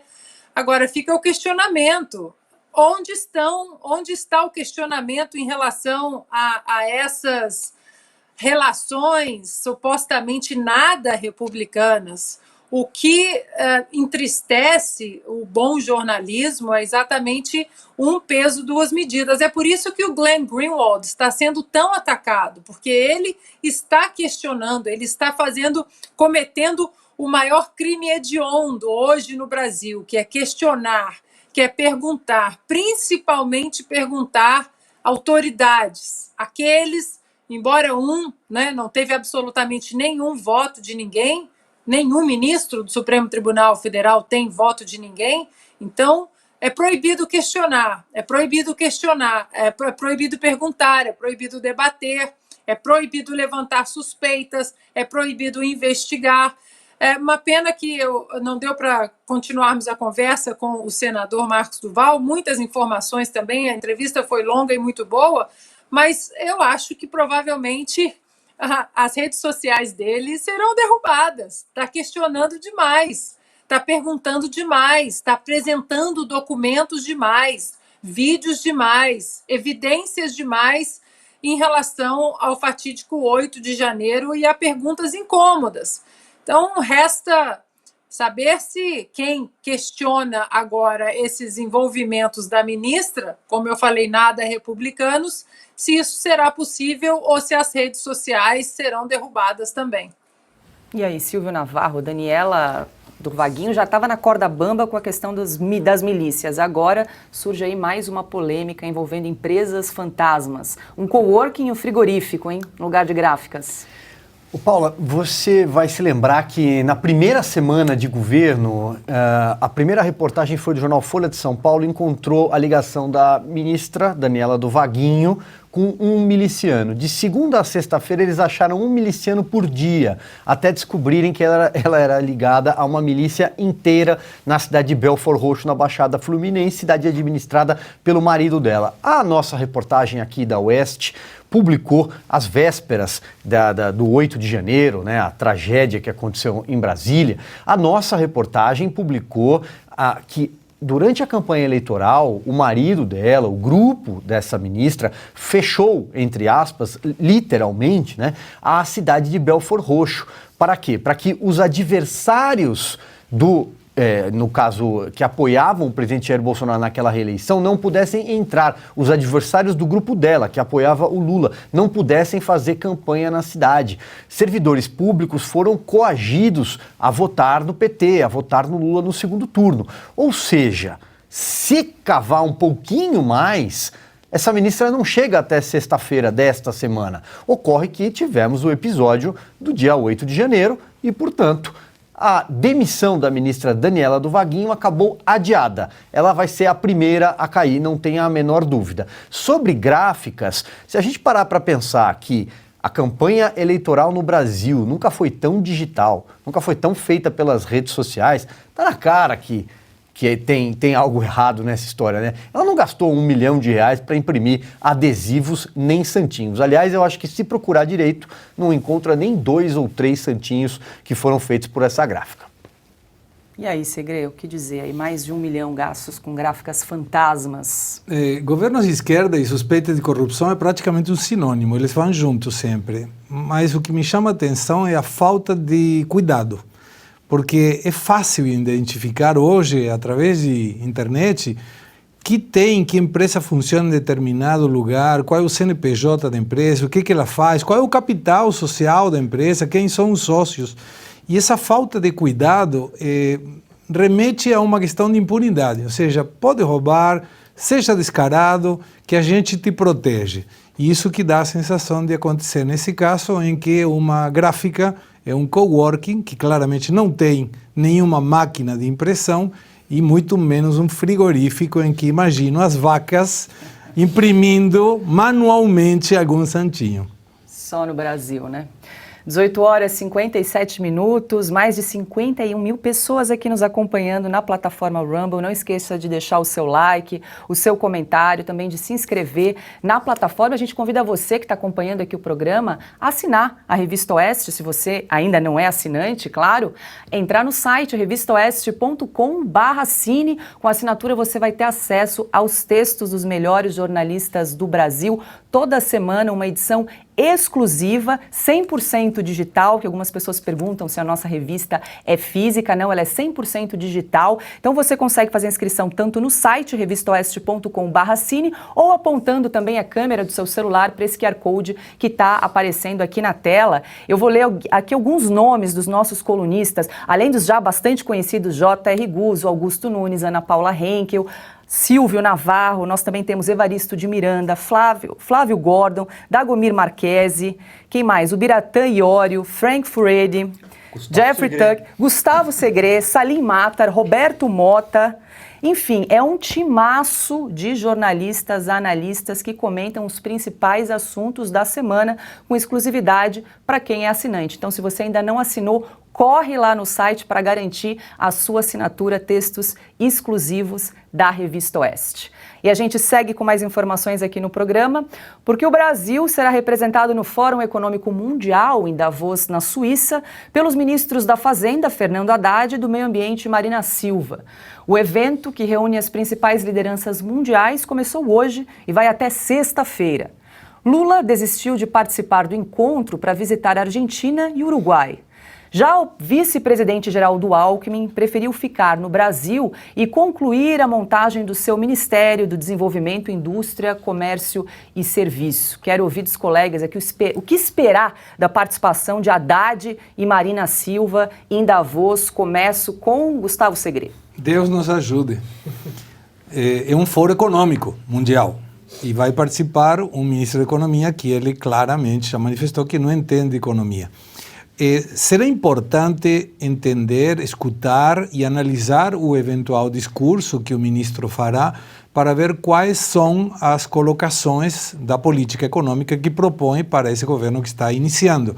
Mas seria muito interessante ouvir depois as perguntas de quem aí está cobrindo esse evento, dizer como pode explicar que um governo que te deixou um legado perverso, como foi indicado pelo presidente Lula, que tinha superávit fiscal, que criou 2,5 milhões de empregos da economia formal em apenas no ano 2022, 330 bilhões de reservas internacionais, superávit comercial recorde, 20 milhões de empresas ativas, 5 milhões de pessoas em 4 anos contratadas pelas empresas privadas e uma questão fundamental, diminuiu a pobreza, mesmo que a esquerda não goste de aceitar isso, não sou eu que está falando, é o Banco Mundial que indicou, inclusive no meio da pandemia, e também gerou uma questão sumamente importante, diminuindo a taxa de desemprego para um dos menores índices dos últimos 10 anos.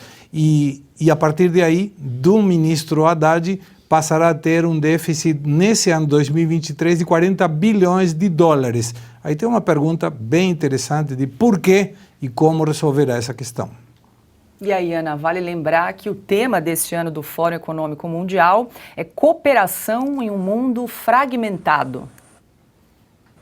Ai, que lindo! Nossa, que graça, né? Só faltaram as flores, as pombinhas. Com certeza alguém vai se encarregar disso. Eu recomendo muitíssimo o livro do nosso querido Guilherme Fius, Agenda 2030. Está tudo ali, tudo escrito. E Davos faz parte, né, dessa agenda aí nefasta, globalista, que tem como um dos focos tirar o poder de ação do cidadão de perto, aquilo que sustenta a América como ela é. Muita gente fala dos Estados Unidos como um todo, mas eu costumo falar que Washington, o presidente americano, manda muito menos do que as pessoas imaginam, porque o poder de ação do cidadão americano está muito perto dele. Nos condados, no estado, o poder efetivo de mudar as leis, passar medidas emergenciais de uma maneira muito rápida, né? E essa agenda que envolve, essa agenda globalista, né, o grande Great Reset e a Agenda 2030 envolve exatamente isso. Alguém lá em Bruxelas tomar a decisão por você, ou os fóruns, os intelectuais, os ungidos, como diz Thomas Sowell, né, o intelectual brilhante, escritor americano Thomas Sowell, são os ungidos. É a elite que sabe o que é melhor para você. Nem você sabe o que é melhor para você. Então, é melhor deixar tudo nas mãos que eles vão decidir. E, claro, que mesmo dentro de pautas econômicas, a próxima histeria, o próximo ponto histérico para causar o pânico social exatamente para o controle social vai ser o meio ambiente, que é a área aí da dona Marina. Agora, quanto ao Haddad lá, olha, se reclamamos quando a Dilma foi embora porque por uma certa, né, por um lado foi muito bom, a incompetência saiu do nosso caminho, mas ficamos sem as pérolas do Dilmês, com certeza eu acredito, arrisco dizer que Haddad vai promover algumas pérolas nos próximos meses, se não nas próximas semanas ou próximas horas, nível Dilma. E aí, Silvio Navarro, o que esperar de Haddad e Marina Silva em Davos? Veja, eu concordo absolutamente com o que a Ana acabou de dizer, né? O Fórum de Davos. Então, eles mandaram justamente a Marina, que é uma ministra decorativa, uma ministra que foi colocada lá para fazer discurso para o Beautiful People. Então, ela vai lá, vai a Davos, vai discursar e ponto. O Fernando Haddad, aí já são outros 500. O Fernando Haddad não tem qualificações técnicas para ser ministro da Fazenda. Ele, numa das primeiras entrevistas, ele já trocou CVM por CMN, ele já deu declarações, como bem lembrou aqui o Segré, no passado, de que ele não entende de economia, de que ele colava a prova dos colegas quando ele fez, salvo engano, um mestrado, alguma coisa assim nessa área, e o Fernando Haddad só é ministro da Fazenda por uma questão muito simples. O Lula não tinha quem colocar nesse cargo. Não tinha uma pessoa gabaritada para colocar nessa cadeira. O Guido Mantega, que era o nome preferencial, não podia, está impedido, está impossibilitado por conta das pedaladas do governo Dilma Rousseff.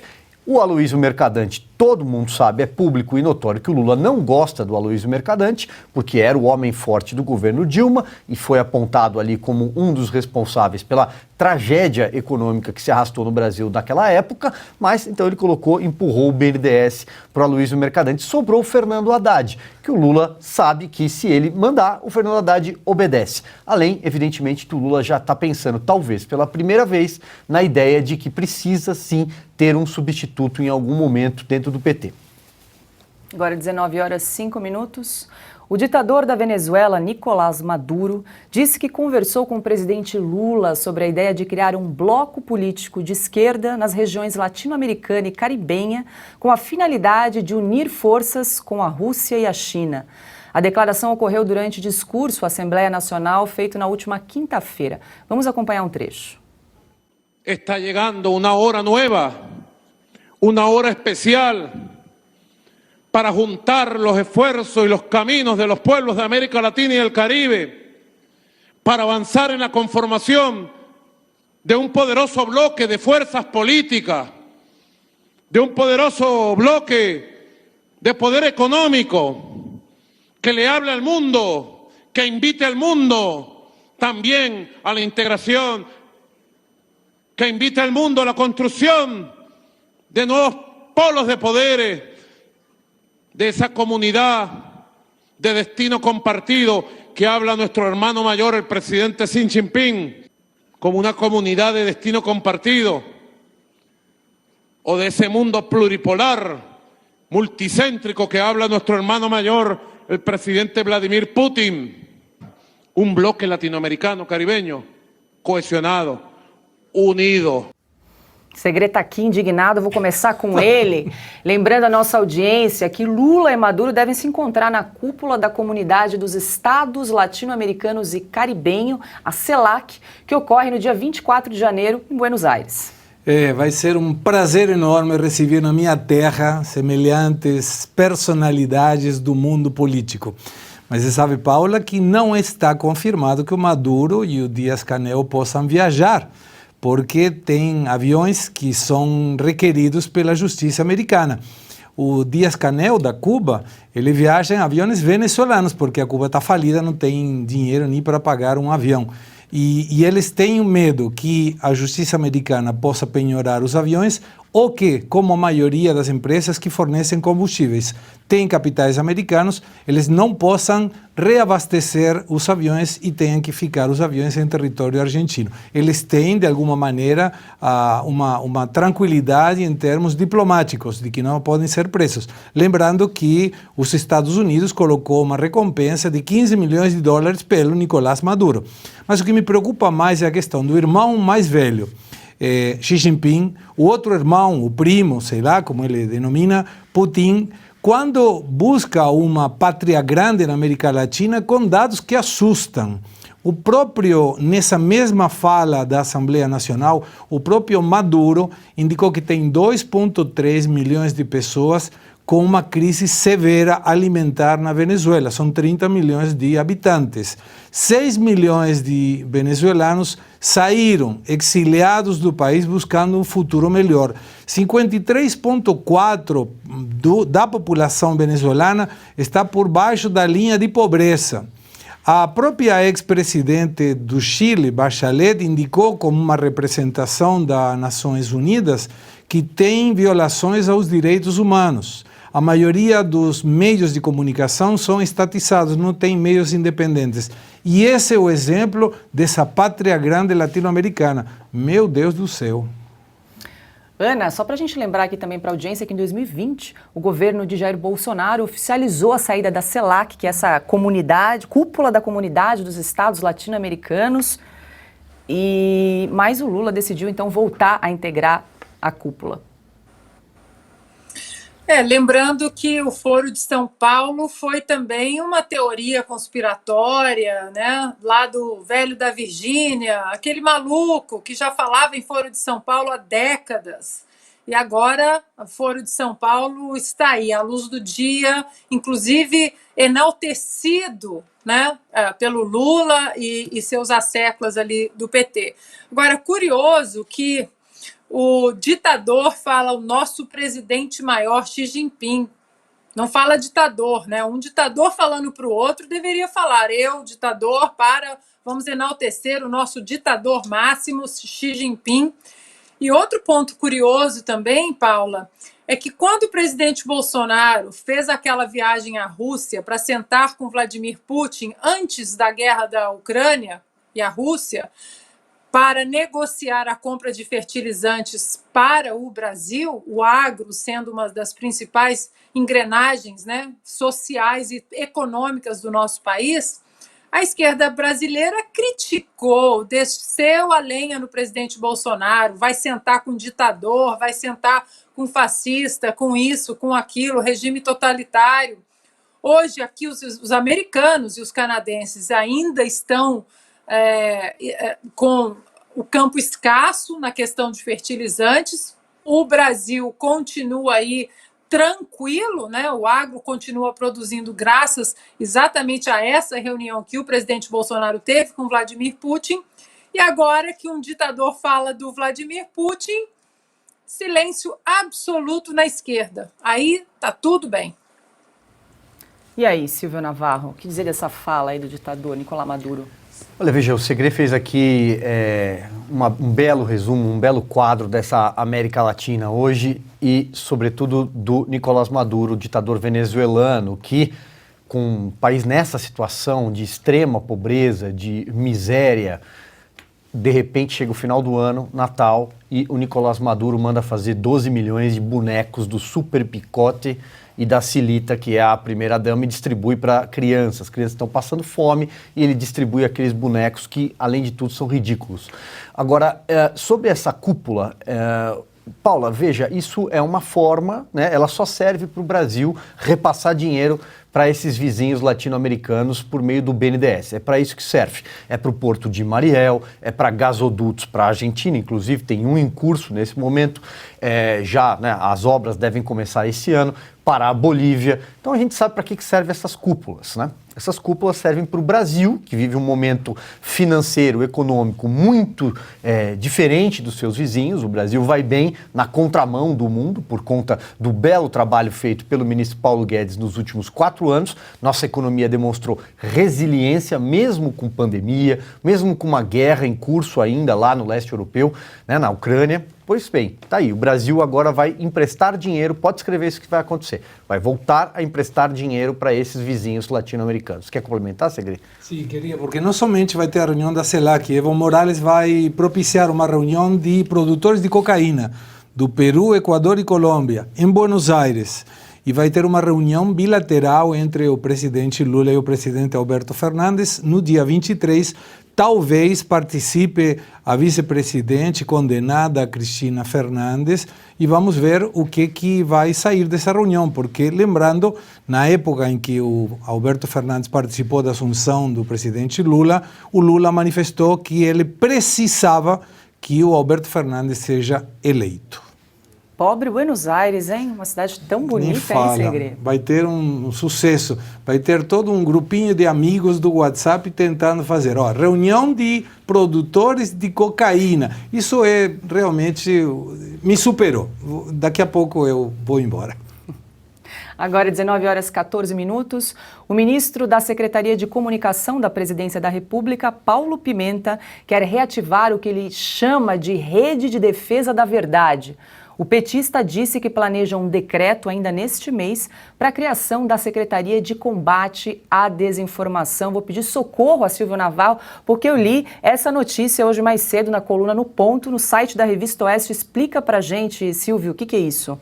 Eu tenho até medo de tentar explicar, Paula, mas olha, veja bem, está em curso e em apenas 15, 16 dias a gente já viu uma série de medidas autoritárias saindo ali da caneta dos ministros do presidente Lula, que ferem e dilapidam a galope as liberdades, né? Então você tem uma procuradoria para investigar a desinformação, você tem uma secretaria de monitoramento de redes sociais, a AGU foi transformada numa verdadeira Stasi ou num DGI cubano, né? uma polícia de Estado, uma agência de inteligência paralela para fornecer informações para governos comunistas, é disso que nós estamos falando, né? Então assim, isso está em curso, isso está acontecendo no Brasil e agora vai ter o Gabinete do Amor, agora vai ter... Olha, é difícil até me estender aqui, Paula, mas o que há, sim, é uma demolição de liberdades acontecendo a galope no Brasil. Ana, também quero incluir aqui mais uma informação, porque a nova presidente da empresa Brasil de Comunicação, a EBC, tomou posse. A jornalista Cariane Costa foi indicada ao cargo por Paulo Pimenta. Durante as eleições, a jornalista compartilhou publicações defendendo o voto em Lula, abre aspas, com amor, alegria e confiança na vitória. Cada voto conta para fazer a diferença na mudança do país, fecha aspas. Peguei uma carona aqui no final da fala do Silvio Navarro. Não, e engraçado que essa administração, eles são tão hipócritas, porque o Paulo Pimenta foi um dos que suspeitaram da facada no então candidato Jair Bolsonaro em 2018, né? Ele foi às redes sociais e disse que era fakeada, né? Não era facada, era fakeada. Depois agora vem tentando justificar, mas... E o flagrante perpétuo, né? Como é que faz o flagrante perpétuo de fake news ou a intolerância do bem?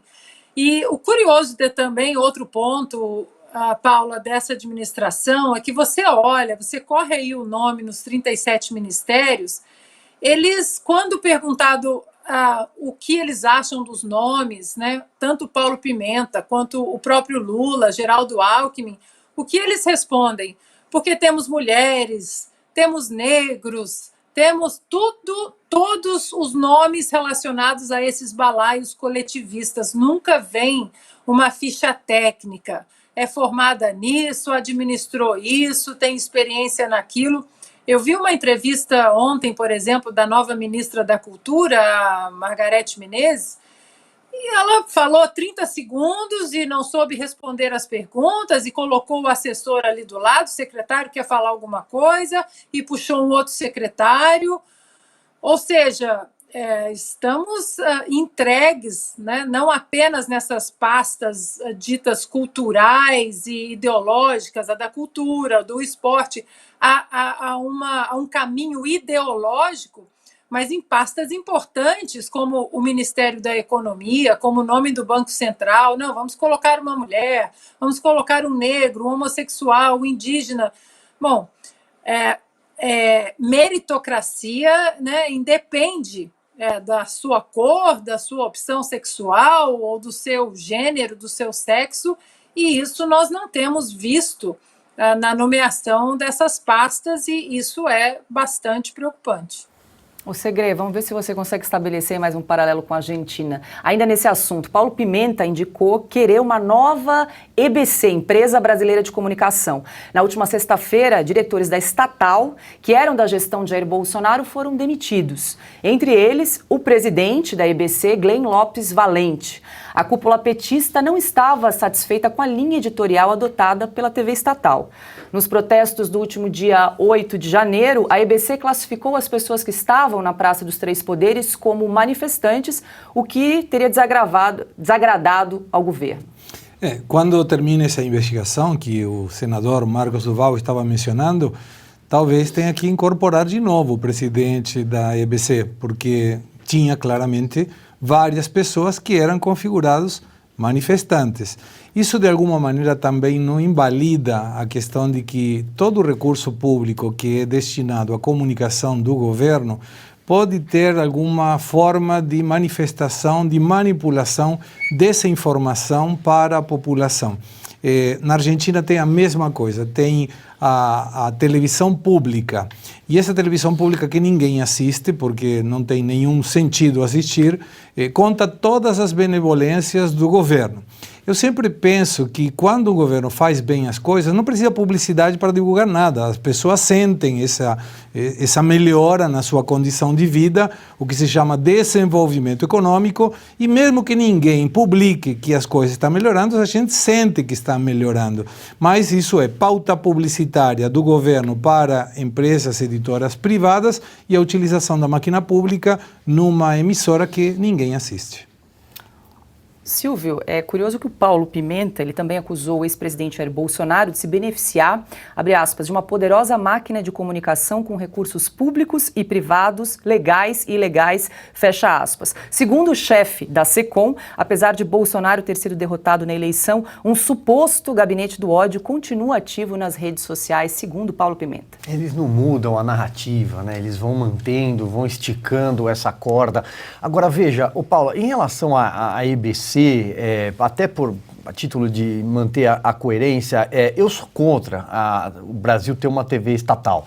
Eu acho que essa foi uma das falhas do governo Jair Bolsonaro. Tinha que ter fechado a EBC. Mas tá lá. No caso do PT, ela faz uso dessa televisão, e ficou muito claro com essas trocas, essas substituições de cargos, para ser um verdadeiro cabide de emprego. É uma TV traço de audiência, ninguém assiste aquilo, nada contra os filmes do Mazzaropi ou a quarta divisão do futebol brasileiro que são exibidos diariamente pela TV Brasil, né, pela EBC, mas o fato é que ninguém assiste. Aquilo ali é um cabide de empregos e que custa dinheiro. O pagador de impostos banca aquela estrutura grande, inclusive, não é pequena. Quem conhece Brasília, o Rio de Janeiro também, né, sabe que a estrutura não é pequena. Agora, para encerrar, Paula, eu vou contar aqui em 30 segundos, mais uma vez, porque é importante que as pessoas saibam quem é o Paulo Pimenta. E eu não vou entrar na seara do fato de ele ter um apelido na lista de propinas da época da Lava Jato. Ele era chamado de Montanha.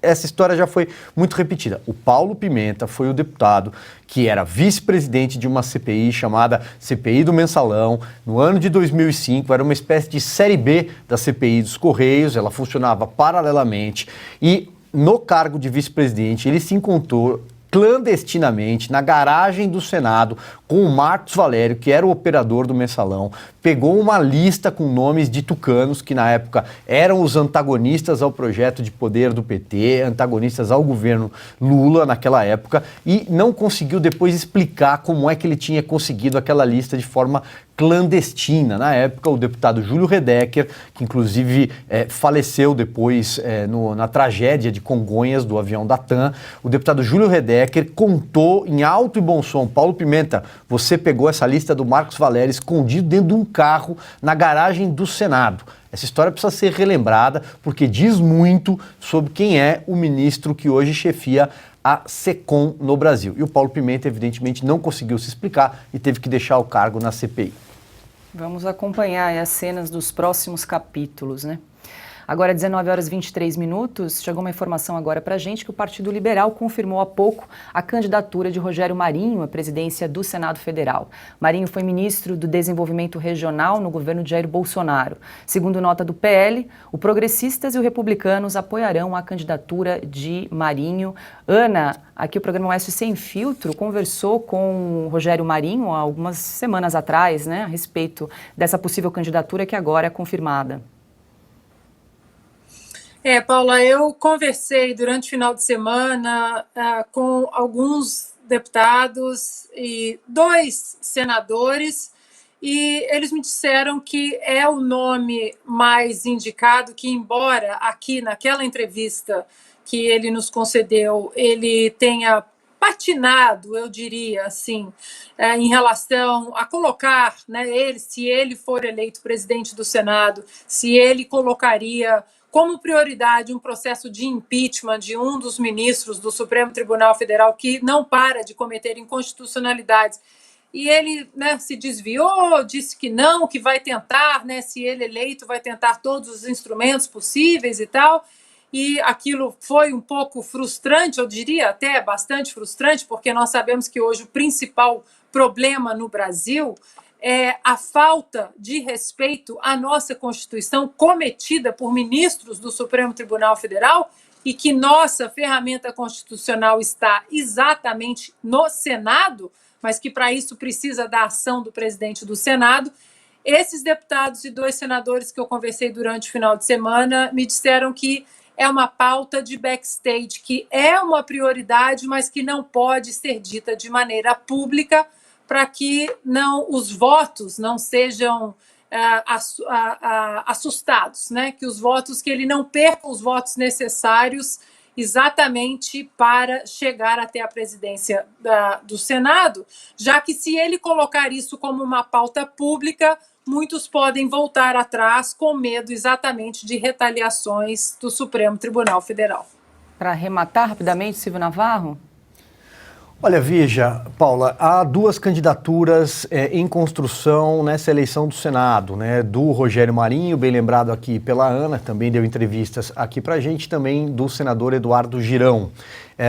A ideia é que eles consigam, de alguma forma, levar essa eleição para um segundo turno.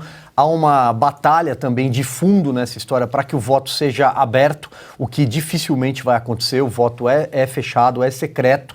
E aí, num segundo turno, eles se unem, se juntam para tentar impedir a reeleição do Rodrigo Pacheco, que talvez seja uma das coisas mais importantes hoje no país, porque o Congresso está de joelhos, como bem disse o deputado Marcel Van Hatten, o Congresso está fechado, o Congresso precisa reassumir o seu papel na Praça dos Três Poderes, sob pesos e contrapesos, freios em relação aos demais poderes. E, diante do que a gente tem acompanhado, desse total desequilíbrio nos poderes da República, é fundamental que o Congresso Nacional volte a legislar. O Congresso precisa aprovar projetos e esses projetos precisam valer no Brasil. Não podem ser embargados pelo Judiciário assim que saem do Congresso Nacional. Não é simples votar, por exemplo, uma emenda à Constituição. Necessários 41 senadores, 257 deputados, com votação em 2 turnos, em 2 casas. Isso ainda tem um tempo. Uma PEC chega a levar, em média, 1 ano, às vezes, para ser aprovada.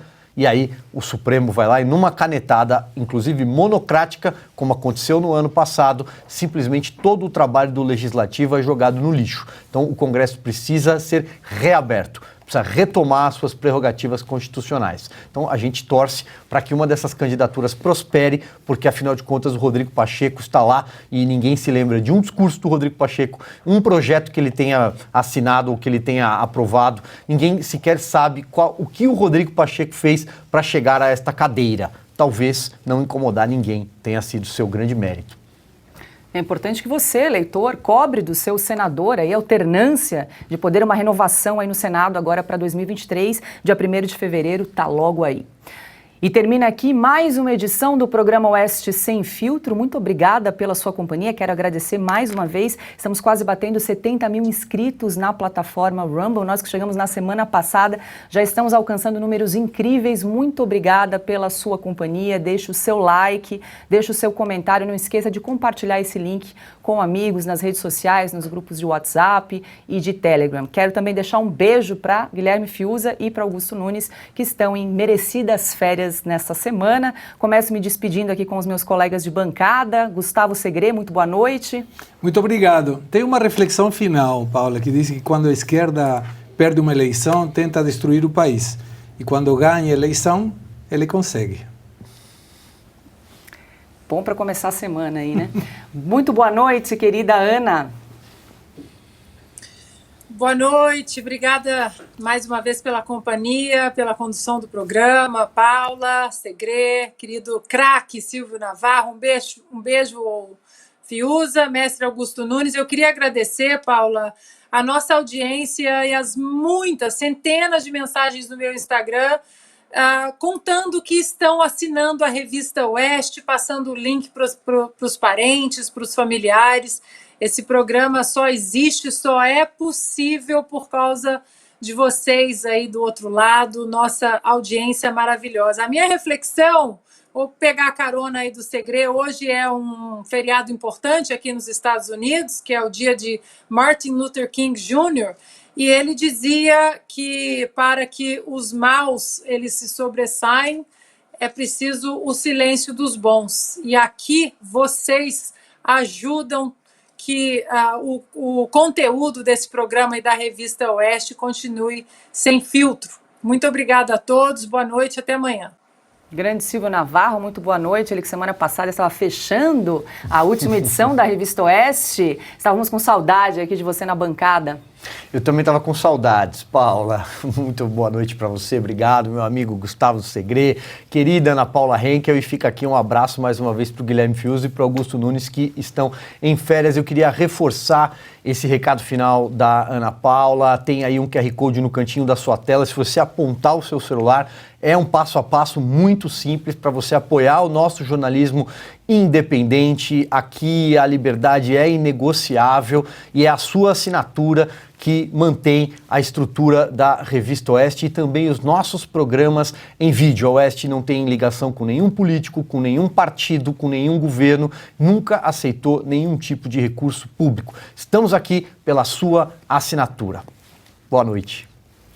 Lembre-se então de fazer a inscrição no nosso canal do Rumble e deixar seu comentário. É só uma informação, quando você faz a inscrição no Rumble, você recebe um e-mail e você precisa então confirmar essa inscrição para daí poder interagir com a plataforma, deixar o seu comentário, seu like. Então é importante que você cheque a sua caixa de e-mails para poder fazer essa confirmação e participar aqui conosco desta plataforma. Uma boa noite e até amanhã.